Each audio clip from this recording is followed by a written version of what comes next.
At our wedding anniversary party, my husband screamed at me over a gift. What I gave him changed everything. The laughter was still echoing across the room when I stood up, holding a small velvet box in my hand. We were at a rooftop restaurant in the middle of the city. The air was filled with the scent of roses and champagne. Waiters dressed in black moved gracefully through the space. Soft music floated in the background, and candlelight sparkled all around. It looked like the perfect anniversary party. 10 years of marriage, 10 years of pretending. I smiled and walked toward him. My husband, Dylan. He was in the center of a group of friends and colleagues, laughing loudly as usual, drawing attention like a star on stage. That face, that smile I once fell for, now only made my stomach tighten. When he saw me coming, he tilted his head slightly, surprised. I saw it in his eyes. Dylan never expected gifts from me. He never had. All these years, he always said he didn't need anything. He was the giver, the center, the one who received admiration. And I was just the shadow behind him. But tonight was different. I handed him the box. "Happy anniversary," I said softly. He took it with a smug look, glancing around as if to say, "Look, my wife made an effort." Then he opened the box, right there in front of everyone. It only took a few seconds. A flick of the lid, a glance inside. Then the explosion came. "What the hell is this?" he shouted, his voice thunderous. "Are you insane? You brought this here?" The room fell silent. You could hear the clink of a fork hitting a plate. All eyes turned to us. Some were shocked. His mother gasped. And his assistant, yes, her, stood just a few steps away, frozen like a statue. I didn't flinch, because I knew exactly what was inside that box. They didn't. Not yet. It wasn't a necklace or a watch or a heartfelt card. The gift contained printed photos from hotel cameras, romantic dinner receipts, steamy text messages between him and his assistant, and a small USB drive holding a recorded call between the two of them in the middle of the night. I had wrapped it in silk paper, tied it with a neat ribbon, because to me, it was the most fitting gift for the occasion. A gift for the version of myself who had stayed silent for far too long.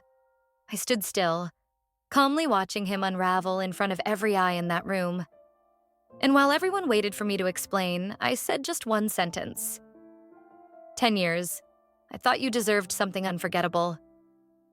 None of them knew what we had been through. None of them knew our marriage was nothing more than a shiny stage covering endless cracks. But they would. Soon. I used to believe I was the luckiest woman in the world. Back then, I was just a final-year interior design student studying and working part-time at a small cafe near the financial district. I still clearly remember that day. It was a drizzly afternoon, the cafe was quiet, and he walked in wearing a charcoal trench coat. He looked elegant, with sharp but strangely captivating eyes. Dylan was 8 years older than me. He was a young and well-known businessman in the real estate industry. He ordered an espresso, then for some reason started talking to me while I was wiping the counter. The conversation began with a few polite words, then shifted to work, hobbies, and finally a dinner invitation. I hesitated at first, but then I nodded. Maybe it was because of those eyes. Maybe it was his deep voice and that confident smile I had never seen in any other man. That dinner marked the beginning of everything. Dylan was unlike any man I had ever met. He was polite, knowledgeable, funny at just the right moments, and an excellent listener. He often talked about independence, about how women should have careers of their own and be respected. And I, a young woman full of passion and ambition, felt like I had just found someone who truly understood me. He said I was smart. He said I had creative talent. Every word he spoke felt like a boost to my confidence, which was still fragile at the time.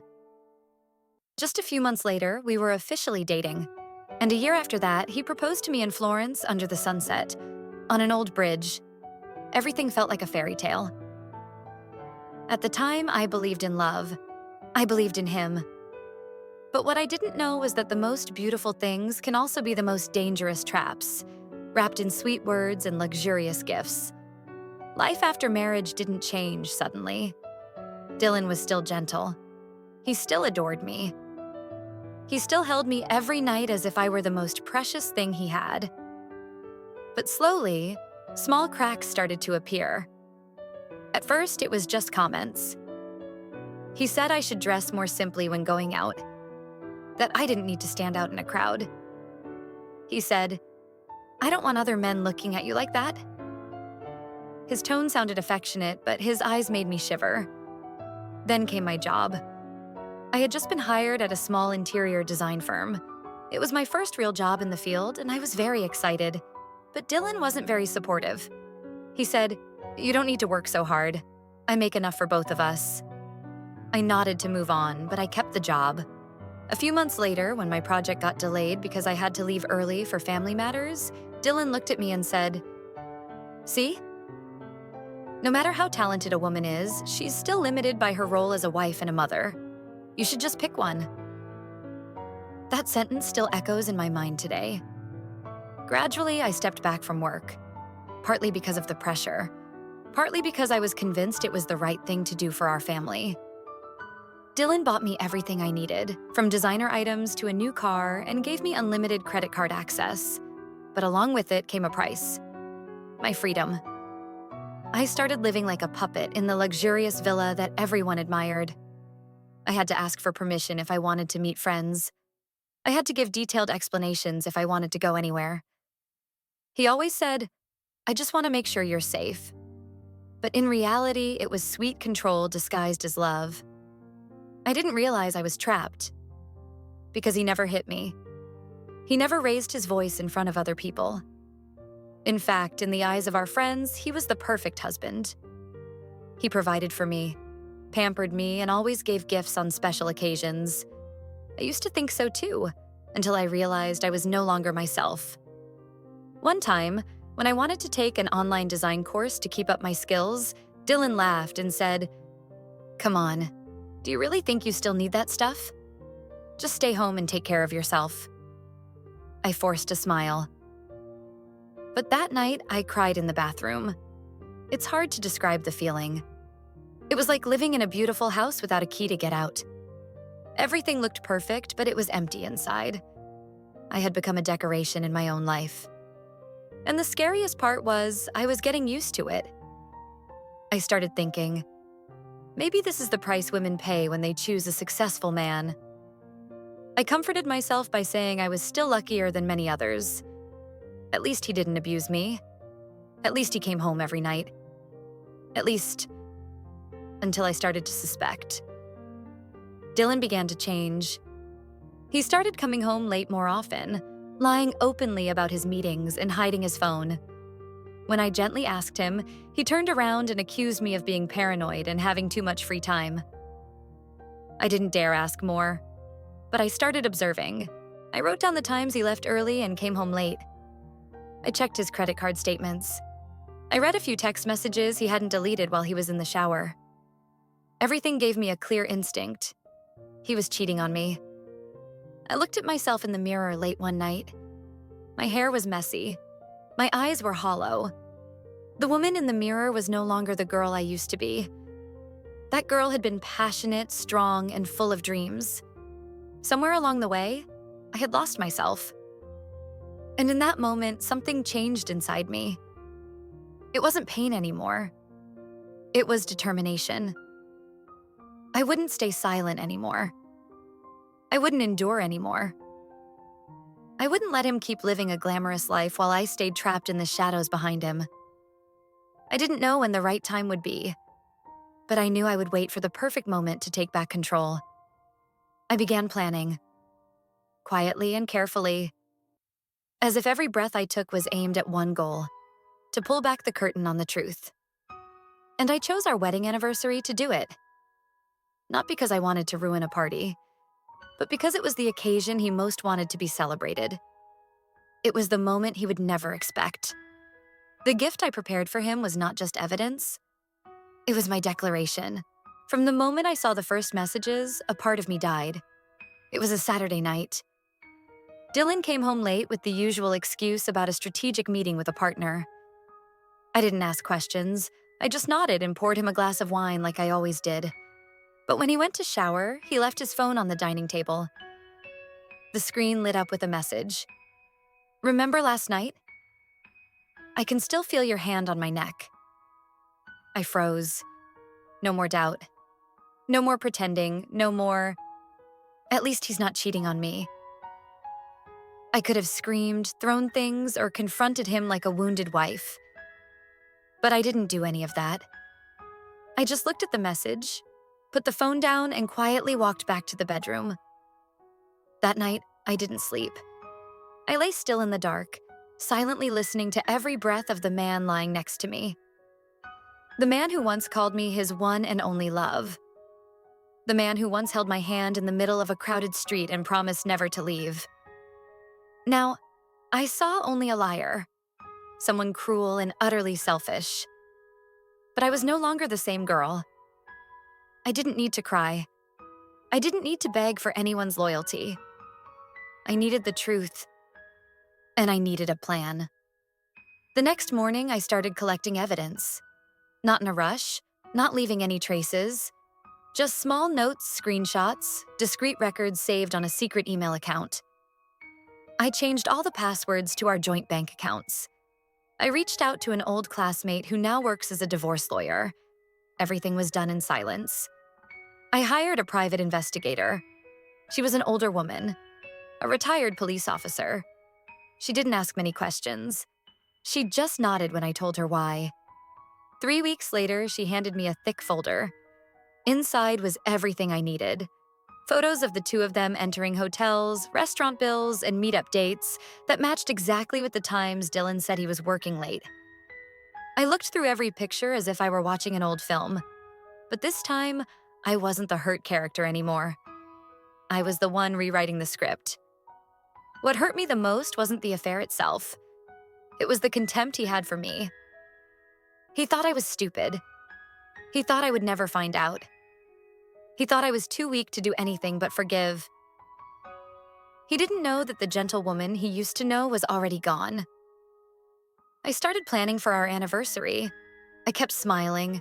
I kept playing the role of the perfect wife. I helped him choose the venue, coordinated with the event assistant, selected the menu, and sent out the invitations. I dressed well. I called him darling in front of everyone. I even ordered a custom cake printed with a photo from our wedding 10 years ago, with the words, "To the next 10 years." It sounded ironic, but it was exactly what he expected, and I let him think I was still playing the old game. I prepared my gift with great care. A deep red velvet box, custom ordered from a luxury gift shop. I chose the finest silk paper, soft satin ribbon, and inside was everything he never imagined would appear on our anniversary. Printed messages between him and her, photos of them holding hands as they walked into the hotel, dinner receipts from that VIP-only restaurant, a letter I wrote, short but sharp enough to cut through the perfect mask he had worn for so long. And finally, a USB containing a recording of their phone call at 1 a.m., on the night I stayed up waiting for him to come home from an emergency meeting. I checked everything at least 10 times, every detail, every fold of the wrapping, every handwritten word. Because I didn't just want to expose him. I wanted him to remember that moment forever. The moment he was unmasked in the place where he believed he would be celebrated the most. I still remember how it felt to see the box sitting neatly in my handbag. My heart pounded, but not from fear, from anticipation. Not anticipation for revenge, but the hope of freeing myself. The night of the party came. The restaurant was decorated in white and gold tones, just like I suggested. The lights sparkled. The tables were covered in fine lace.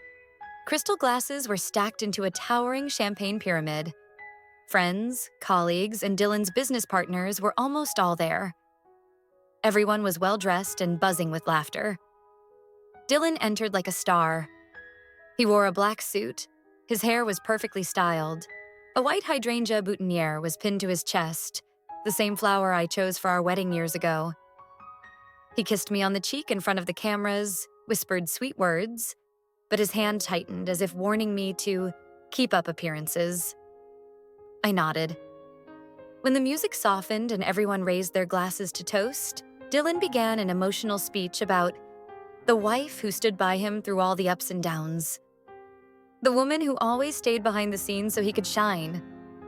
Everyone applauded. I clapped too. Then I stood up. I walked to the center of the hall, my pearl-colored silk dress swaying slightly in the breeze from the air conditioner. I smiled softly, took the box from my purse, and handed it to Dylan. Happy anniversary, darling. He looked surprised, but kept his composure. He opened the box, and from that moment, his face turned to stone. That was the moment. The gift he never saw coming. The whole truth wrapped in a love that had already died. I will never forget the look on his face when he opened the box. First came confusion, then shock. And just seconds later, I clearly saw panic appear in those once proud eyes. Inside the box, the photos were neatly arranged as if they had been waiting to be revealed.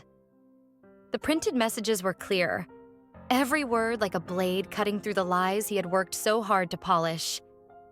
That tiny USB, seemingly harmless, was the final pin that brought Dylan's entire world crashing down. The atmosphere in the room changed instantly. The music faded. The clinking of glasses stopped. Everyone turned their eyes toward us. No one understood what was happening, but everyone sensed something had just crossed the line of a normal anniversary party. Dylan stood frozen for a few seconds. Then he slammed the box shut and nearly threw it on the table. He turned to me with eyes full of rage and confusion. "What do you think you're doing?" His voice was tense, loud enough for the people nearby to hear. I didn't answer. I looked at him calmly. I felt no panic or fear. I had been waiting for this moment, and now it had come. "You want to humiliate me at this party? Are you out of your mind?" Dylan said even louder, making sure the whole room could hear. I remained silent. He started to lose control, his hands trembling with anger. I stepped a little closer to him, speaking just loud enough for everyone to sense the calm in my voice. "I'm not humiliating you. You did that yourself. I'm just peeling off the mask you've been trying to keep on." Whispers started to spread. People murmured, and their eyes toward him began to change. His blonde assistant, the one who had avoided me the whole night, was now standing frozen in the distance. Her hands clenched around her wine glass. Her eyes didn't dare look up. My mother-in-law rushed from the head table. Her face was flushed red as she grabbed my arm. "What are you doing, Claire? Are you trying to ruin everything?" I turned to her, keeping the bare minimum of respect, but I no longer felt an ounce of fear. "No, Mom. I'm just putting the truth back where it belongs." Dylan stepped closer, trying to keep calm, but his eyes were filled with threat.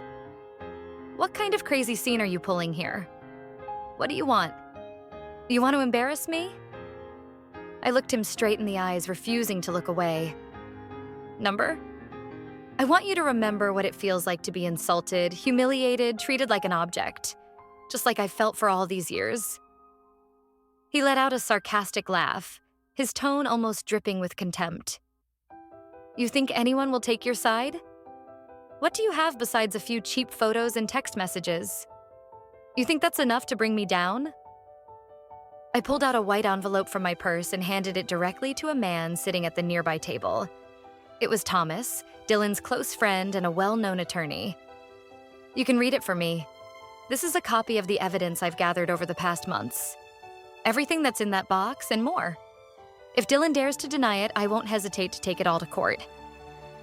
Thomas took the envelope, opened it, and his eyes widened slightly as he read the first few pages. He didn't say anything. He simply looked at Dylan with a mix of concern and disbelief. I turned back to Dylan. This was the final blow of the night. "You didn't just betray me.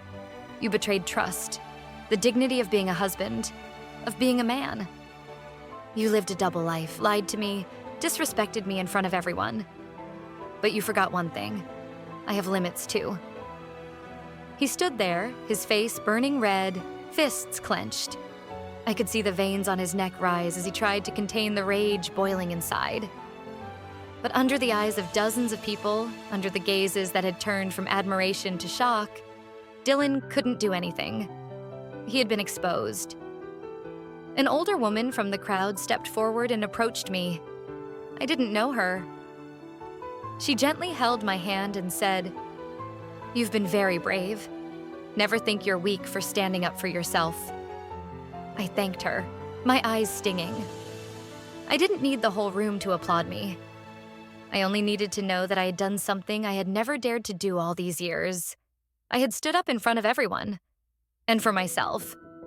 Some old friends came over to offer words of encouragement. Many guests quietly left the party. Some took photos, some filmed videos. I didn't care. I wasn't afraid of anything spreading. If anything needed to be known, it was this truth. In the end, Dylan retreated from the center of the party.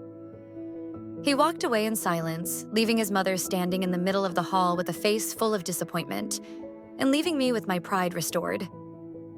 I stood still for a long moment. Then I walked toward the door. I didn't look back.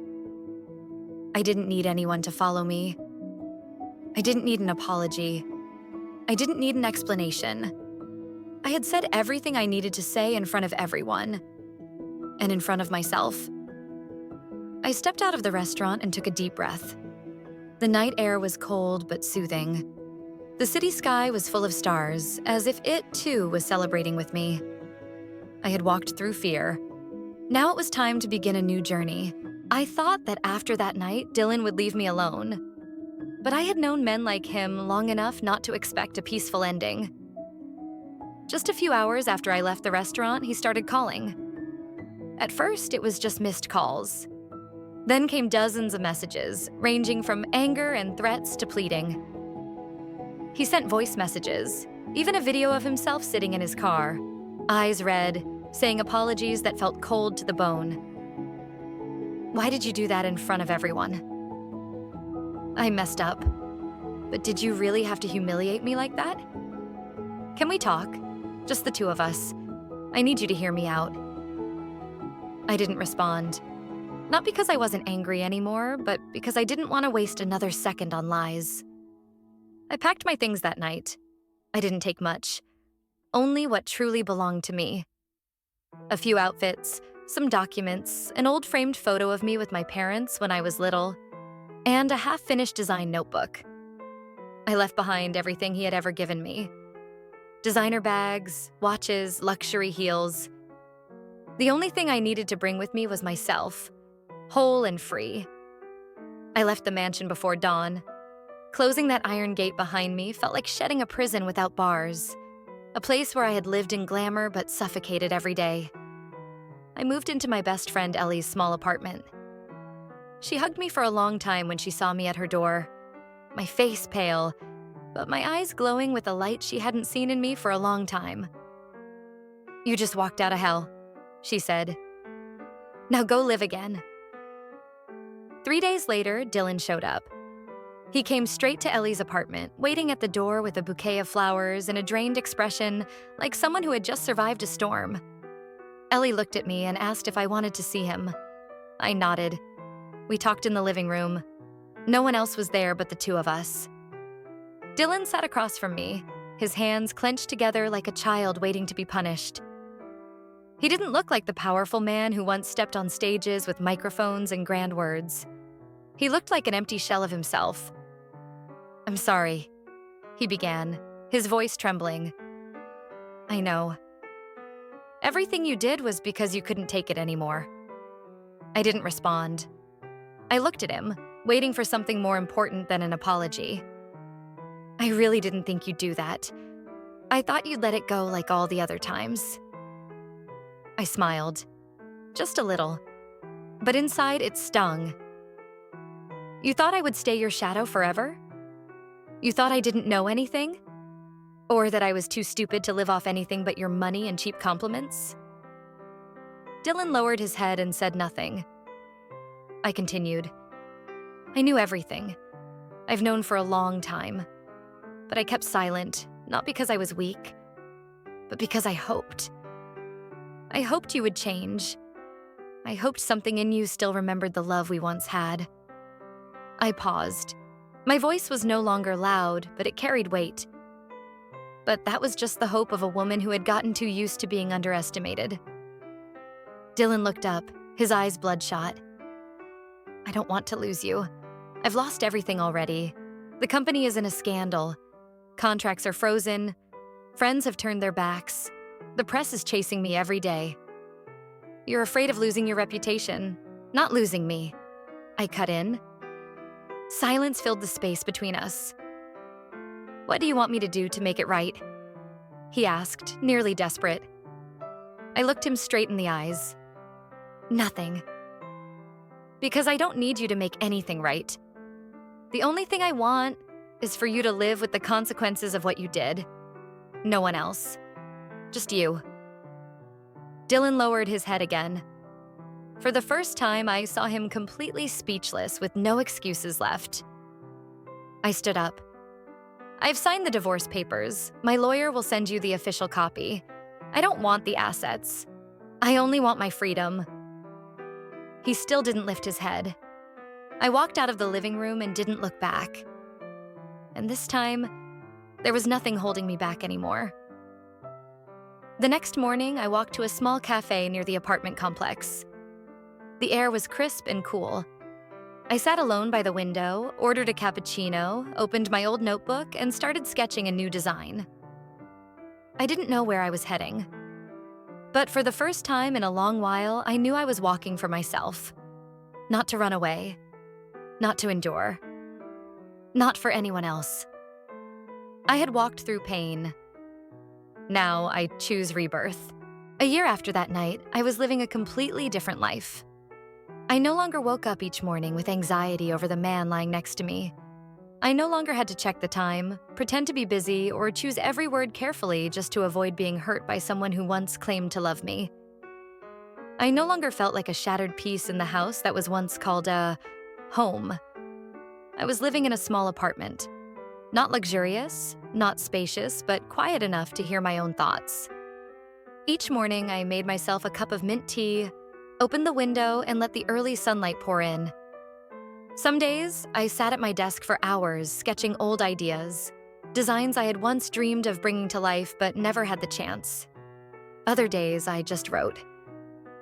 I wrote for myself, for the days that had passed, for the pain I once thought would consume me. I went back to school, enrolling in a short course on spatial design and emotional healing through interior spaces. The instructor was a woman who had once been a victim of emotional abuse, just like me. We often talked after class. One thing she said has stayed with me ever since. You have to be trapped in a dark room to truly value real light. I had been that woman, living in a room that seemed radiant, but not a single light inside was real. I no longer followed Dylan. I didn't care whether his company recovered or not. I heard that the affair scandal and the materials leaked from the party had cost him most of his contracts. Some shareholders pulled out, and gossip among employees was nonstop. I felt neither satisfaction nor sorrow. It was simply the result of choices he had made himself. What I cared about now was myself.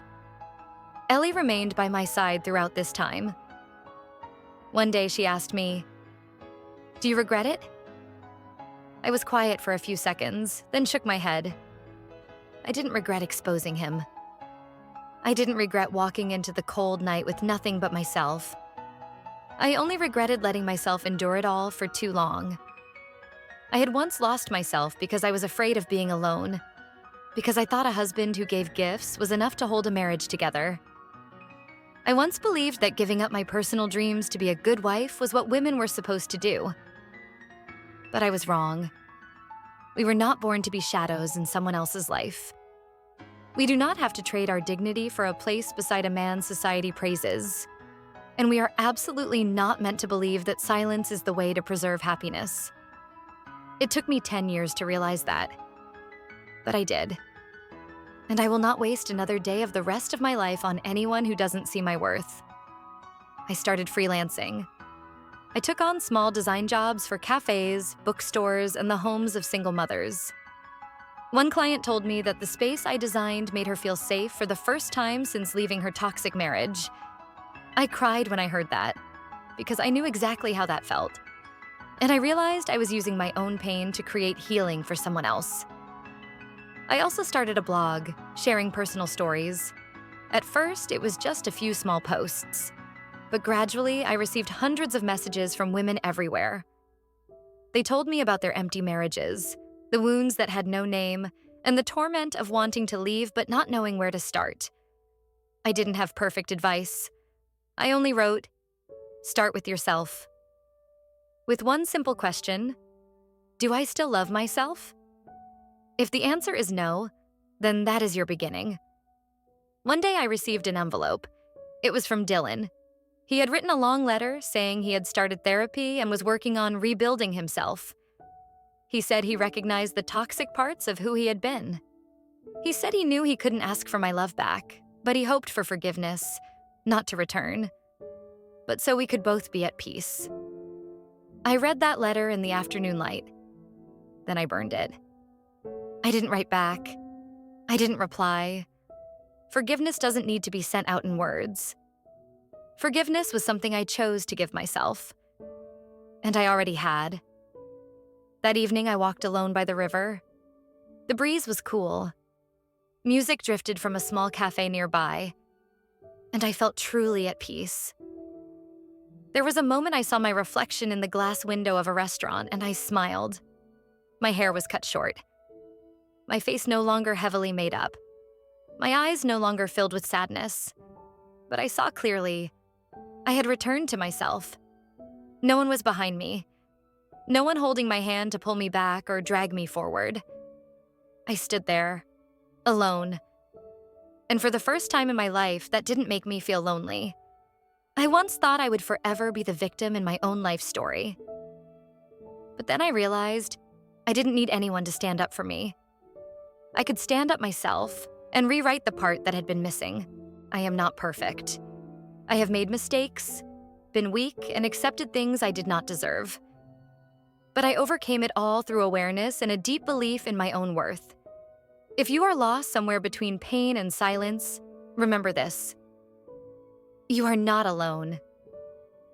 Along this journey, there will always be a place where you can listen, be heard, and find the courage to move forward. Thank you for listening to my story. And if you ever need a reminder that you deserve more than what you're settling for, come back to her side of the story.